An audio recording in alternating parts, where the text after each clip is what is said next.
Bonjour, je m'appelle Nolwenn Bernachat-Solange, je suis conférencière en leadership et management et coach pour dirigeants et top managers.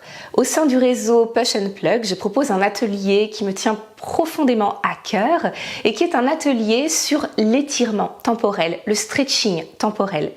En plus de ma formation de coach, j'ai une formation initiale en paléoanthropologie. J'étais archéologue préhistorique et l'ensemble de ma pratique est fortement teinté de cette passion.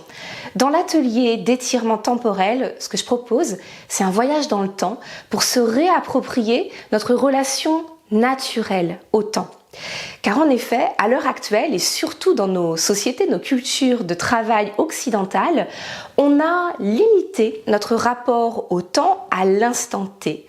Nous travaillons la plupart du temps en fonction des points d'arrivée, en fonction des deadlines. C'est extrêmement limitant car ces deadlines nous font travailler sous pression. De plus en plus de personnes me disent « Je me lance en action quand je n'ai plus le choix.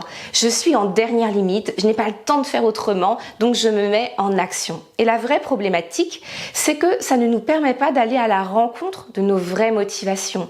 La pression, le stress vient supplanter l'ensemble de nos motivations profondes et du coup, c'est ce qui vient aussi créer la perte de sens, la perte de valeur ajoutée dans notre travail.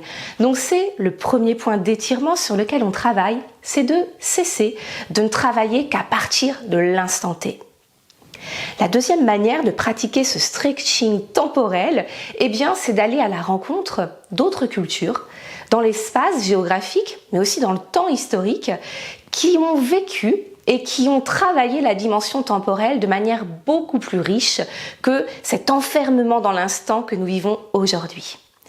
Cet étirement, il peut se faire à travers la durée. C'est-à-dire que les personnes vont prendre le temps de réaliser une action et bien plus que le point final, c'est cette durée de réalisation qui va être importante.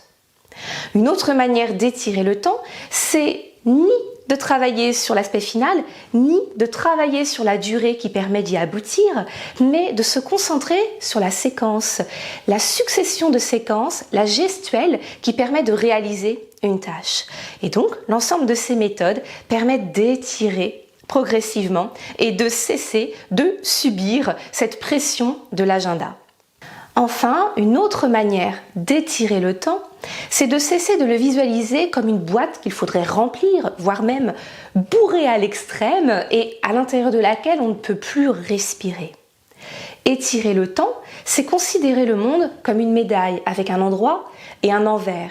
C'est-à-dire que plus vous remplissez d'activités, plus vous remplissez votre journée de choses à réaliser, plus vous devez également, en retournant la médaille, travailler le rien, travailler le vide, travailler la pause. Et je vous propose d'ailleurs de télécharger un podcast que j'ai réalisé pour vous et qui s'appelle La crise de calme. Car très souvent dans nos vies professionnelles, nous subissons des crises temporelles qui sont des crises de débordement, des crises d'épuisement. Et je vous propose un outil extrêmement rapide pour, en 3 minutes, retrouver votre alignement, retrouver votre calme. Voilà cette proposition originale que je vais vous faire, qui est un voyage dans le temps pendant lequel nous allons partager d'autres visions culturelles, d'autres relations historiques au temps. Et à l'issue de cet atelier, vous verrez, vous ne percevrez plus jamais le temps de la même manière.